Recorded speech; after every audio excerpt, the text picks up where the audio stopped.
হাসিনা সরকারের পতন হয়েছে বাংলাদেশে। সোমবার পদত্যাগ করে দেশ ছাড়েন শেখ হাসিনা। তারপরে বাংলাদেশের সেনাপ্রধান ওয়াকারুজ্জামান জানান, আপাতত নিজের কাঁধে দেশের ভার নিচ্ছেন তিনি, তবে অন্তর্বর্তী সরকার গঠন করে বাংলাদেশের প্রশাসন চালানোর আশ্বাস দিয়েছেন। তারপরে প্রশ্ন উঠতে শুরু করে, এই উত্তপ্ত পরিস্থিতির মধ্যে কে বাংলাদেশের দায়িত্ব নেবেন? তারপর শোনা যায় নোবেলজয়ী মোহাম্মদ ইউনূসের নাম। সূত্রের খবর, তার নেতৃত্বেই সরকার গঠন হতে পারে পদ্মাপাড়ের দেশে। সূত্রের খবর, ইতিমধ্যেই বাংলাদেশ সেনার তরফে নোবেলজয়ী অর্থনীতিবিদ মোহাম্মদ ইউনূসের সঙ্গে যোগাযোগ করা হয়েছে। আন্দোলনকারী ছাত্রদের একাংশ চাইছেন তাকে। ইউনূসেরও দায়িত্ব নিতে খুব একটা আপত্তি নেই বলেই জানা গিয়েছে। 2006 সালে নোবেল শান্তি পুরস্কার পেয়েছিলেন ইউনূস এবং তার ক্ষুদ্র ঋণ সংস্থা গ্রামীণ ব্যাংক। এছাড়াও বেশ কিছু জাতীয় ও আন্তর্জাতিক সম্মান রয়েছে তাঁর ঝুলিতে। 1940 সালের 28 জুন চট্টগ্রামের বথুয়ায় এক মুসলিম পরিবারে তার জন্ম।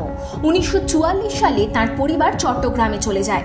চট্টগ্রাম কলেজিয়েট স্কুল থেকে ম্যাট্রিকুলেশন পাশ করেন। 1957 সালে তিনি ঢাকা বিশ্ববিদ্যালয়ে অর্থনীতি বিভাগে ভর্তি হন।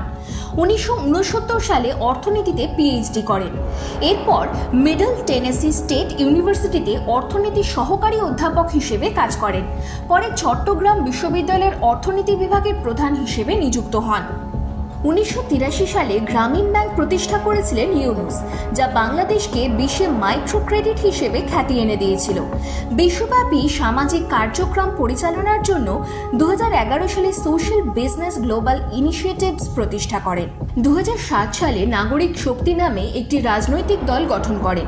2011 সালে হাসিনার নেতৃত্বাধীন সরকার গ্রামীণ ব্যাংকের ম্যানেজিং ডিরেক্টর পদ থেকে তাকে বরখাস্ত করে। তার বিরুদ্ধে 190টিরও বেশি মামলা করেছে হাসিনা সরকার।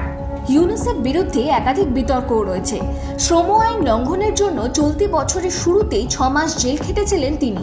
তাকে 6 মাসের কারাদণ্ড দিয়েছিল বাংলাদেশের শ্রম আদালত। এমনকি 30,000 টাকা জরিমানাও করা হয়েছিল। তবে ইউনূস বাংলাদেশে অন্তর্বর্তী সরকার গড়লেও সেখানে বিএনপি ও নিষিদ্ধ জামাতের কি ভূমিকা হবে, সেদিকেই তাকিয়ে কূটনৈতিক মহলের একাংশ।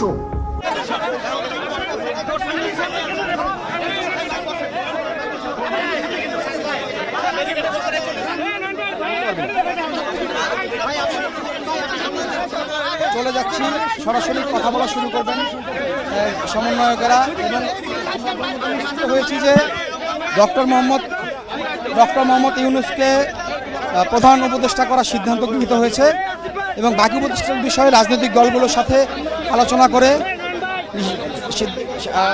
তারপরে সেটা নিশ্চিত করা হবে। এখানে সব সমন্বয়ক যারা ছিলেন কিছু অনেকে অসুস্থ রয়েছেন। অসুস্থ হওয়ার কারণে তাদের একটু এখানে যেহেতু অনেক ধাক্কাধাক্কি হচ্ছে ভিড়ের মধ্যে, তাদেরকে জায়গাটা আসতে একটু সময় ক্ষেপণ হচ্ছে।